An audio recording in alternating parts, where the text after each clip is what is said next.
Senator Grassley. Yeah.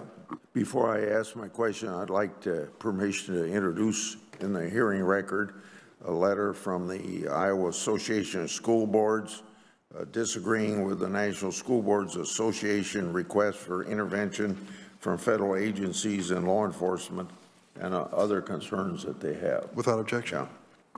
Yeah. General Garland, regarding your October 4th school board memo, last week you said the memo was for law enforcement audience, despite it being on your public website as a press release. As a result of your memo, local school officials and parents may not speak up in these meetings out of fear that the federal government will do something to them. So that's a poisonous, chilling effect. Apparently that letter wasn't actually supported by organization, but was sent by 2 unauthorized staff. So last week the organization disavowed it, since you and the White House based your memo on this delegitimized letter. I assume you're going to revoke your extremely divisive memo that you said was instigated because of that letter. That's a question. Senator, the memo, which referred to as one page, it responds to concerns about violence, threats of violence, other criminal conduct. That's all it's about. And all it asks is for federal law enforcement to consult with, meet with local law enforcement to assess the circumstances, to strategize about what may or may not be necessary, to provide federal assistance if it is necessary. Presumably, you wrote the memo because of the letter. The letter is disavowed now. So you're going to keep your memo going anyway, right? Is that what you're telling me? Senator, I have the letter from NSBA that you're referring to. It apologizes for language in the letter, but it continues its concern about the safety of school officials and school staff. The language in the letter that they disavow is language was never included in my memo and never would have been. I did not adopt every concern that they had in their letter. I adopted only the concern about violence and threats of violence, and that hasn't changed. Who in the Justice Department was responsible for drafting your polarizing October 4th memo? I signed the memo, and I worked on the memo. The press release accompanying your memo mentions that the National Security Division will get involved in school board investigations. Is the Justice Department National Security Division really necessary for keeping local school boards safe if parents aren't domestic terrorists? And if the Patriot Act isn't being used, why is the National Security Division involved at all? This kind of looks like something that would come out of some communist country, expansive definition of national security. The memo is only about violence and threats of violence. It makes absolutely clear in the first paragraph that spirited debate about policy matters is protected under our Constitution. That includes debate by parents criticizing school boards. That is welcome. The Justice Department protects that kind of debate. The only thing we're concerned about, Senator, is violence and threats of violence against school officials, school teachers, school staff, just like we're concerned about those kind of threats against senators, members of Congress, election officials. In all of those circumstances, we are trying to prevent the violence that sometimes occurs after threats. Your memo stated that the Justice Department is opening dedicated lines of communication for threat reporting, assessment, and response. What is the department doing with tips it receives on this dedicated line, and what are you doing with those parents who have been reported? The FBI gets complaints, concerns from people around the country for all different kinds of threats and violence.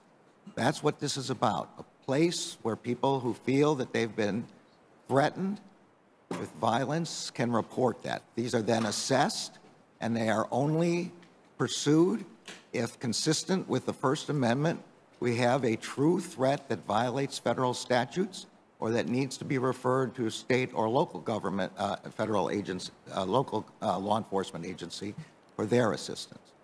On the other hand, Are there criminal investigations being opened for instances where school officials are trying to assess private data of parents with opposing views on critical race theory? I don't know about that, but the Justice Department certainly does not believe that anybody's personal information should be accessed in that way. If there's a federal offense involved or a state or local offense involved, then of course those should be reported. The nonpartisan Justice Department Inspector General established that Andrew McCabe lied under oath to FBI investigators. He lied under oath to the Justice Department Inspector General.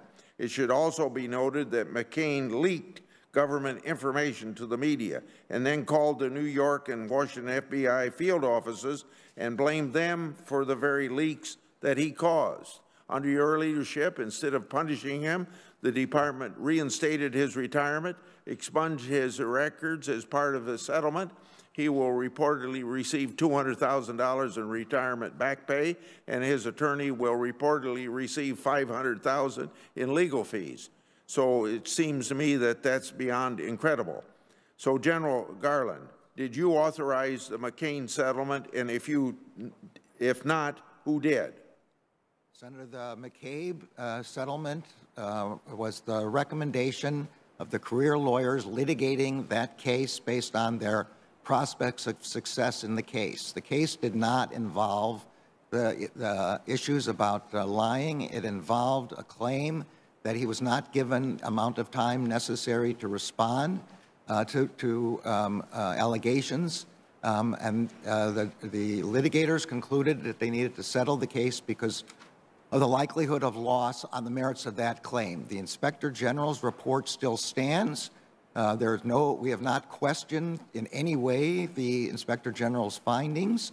The reference with respect to false statements was made to the Justice Department in the previous administration and declined in the previous administration. The only issue here was an assessment of litigation merits. Short follow-up. Do you agree with the taxpayer, since you didn't, somebody else authorized it, do you agree with the taxpayer picking up a multi-million-dollar bill for someone that lied under oath to government officials? I think the assessment made by the litigators was that the bill to the taxpayers would be higher if we didn't resolve the matter as it was resolved. Thank you, Mr. Chairman. Senator Leahy, without objection. Senator Graham. Thank you, Mr. Chairman. Mr. Attorney General, are you aware of the caravan of about 3,000 people approaching the state of Texas? I have read about it in the news media, yes. I didn't know. I think it's south of Mexico City is what I read. Yeah, they're what you're talking about. Apparently headed toward Texas. So what would you tell these people? Well, I would tell them not to come, but okay. The job of the Justice Department has to do with prosecution and with the way in which the asylum and removal claims are adjudicated. All right. So you would tell them not to come? It depends on why they are coming. Well, if they're coming to make asylum claims, what would you tell them? Well, like the Department of Homeland Security is the agency that's responsible for border control. Right. I get that, but you're the Attorney General of the United States. Do you think our asylum laws are being abused? The asylum laws are statutes passed by the Congress. Yeah. Do you think they're being abused? I think this is that question is one that has to be evaluated on a one-by-one basis in each. Have you talked to the border? When's the last time you've been to the border? I think a week ago, maybe 10 days ago. Did they tell you anything about asylum claims being made by people that are mostly economic claims, not asylum claims? Did they mention that to you? I think it's fair. I don't recall exactly. I think it's fair. You don't recall being told by the Border Patrol that they're overwhelmed, they can't hold the line much anymore, that we've had 1.7 million people apprehended, and the big magnet, the pull factor, is the way the catch and release program around asylum? That didn't stick out to you? That was not a discussion that I had when I was. Who did you talk to? I was at the border at Nogales and spoke to Border Patrol. Yeah, I was there about 6 months ago. They never mentioned to you the pull factors of illegal immigration? This was a review of what they were doing at the border with respect to. Well, it's a simple question. They never mentioned to you that they've got a problem with being overrun by asylum seekers. I know from reading the news media that Border Patrol agents feel that way. Well, I mean, it's not about reading the paper. You were there talking to them. Well, I don't recall that. I don't want to Okay. tell you about a conversation that I'm not sure I'm happened. just stunned that you can't recall that. So let's talk about Afghanistan.